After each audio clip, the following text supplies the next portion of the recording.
Hi മക്കൾസ്, നമ്മുടെ ഏറ്റവും അവസാനത്തെ ചാപ്റ്റർ ക്ലാസിഫിക്കേഷൻ എന്ന് പറയുന്ന ചാപ്റ്റർ നമുക്ക് പഠിക്കാനുള്ള ഒരു കുഞ്ഞു ടോപ്പിക്കാണ് ഇത് DNA ബാർകോഡിംഗ്.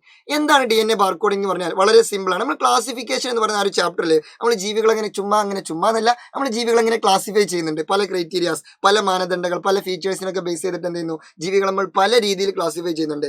അത്തരത്തിലുള്ള ഒരു ക്ലാസിഫിക്കേഷൻ ആണ് ഇത് DNA ബാർകോഡിംഗ് സെറ്റപ്പ്. ഈ DNA ബാർകോഡിംഗ് എങ്ങനെയാണ് ജീവികളെ ക്ലാസിഫൈ ചെയ്യുന്നത് ചോദിച്ചാൽ ഇതൊരു ടെക്നോളജിയാണ്. ഇവിടെ ജീവികളെ നമ്മൾ ക്ലാസിഫൈ ചെയ്യുന്നു എന്തിന്റെ ബേസിലാണെന്ന് ചോദിച്ചാൽ by comparing the special molecular sequence of DNA.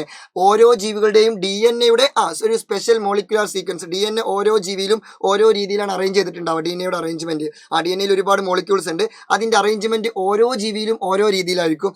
ആ ഒരു അറേഞ്ച്മെന്റ് ഉണ്ടല്ലോ, ആ ഒരു മോളിക്കുലാർ സീക്വൻസ്, ആ ഒരു തന്മാത്രാ ശ്രേണികളെ നമ്മൾ എന്ത് ചെയ്യുന്നു, താരതമ്യപ്പെടുത്തിയിട്ട് അതിന്റെ ബേസിൽ ജീവികളെ ക്ലാസിഫൈ ചെയ്യുന്ന പരിപാടിയാണ് എന്ത്, DNA ബാർകോഡിംഗ്. അങ്ങനെ ഓരോ ജീവിയിലും ഓരോ രീതിയിലായിരിക്കും DNA അറേഞ്ച്മെന്റ്. നിങ്ങൾ ഇങ്ങനെ കടകളിലൊക്കെ ശ്രദ്ധിച്ചിട്ടുണ്ടാവും, ഓരോ ഐറ്റത്തിനും ഓരോ എന്തുണ്ടാവും, ബാർകോഡ് ഉണ്ടാവും. ഓക്കെ, അതേപോലെ ഓരോ ജീവികൾക്കും എന്തുണ്ടാവും, ഒരു പ്രത്യേക തരത്തിലുള്ള ഒരു DNA സീക്വൻസ് ഉണ്ടാവും. അതിനെ ബേസ് ചെയ്തിട്ടുള്ള ക്ലാസിഫിക്കേഷൻ ആണ് ഇത് DNA ബാർകോഡിംഗ്. സിമ്പിൾ അല്ലേ? Yes, good bye.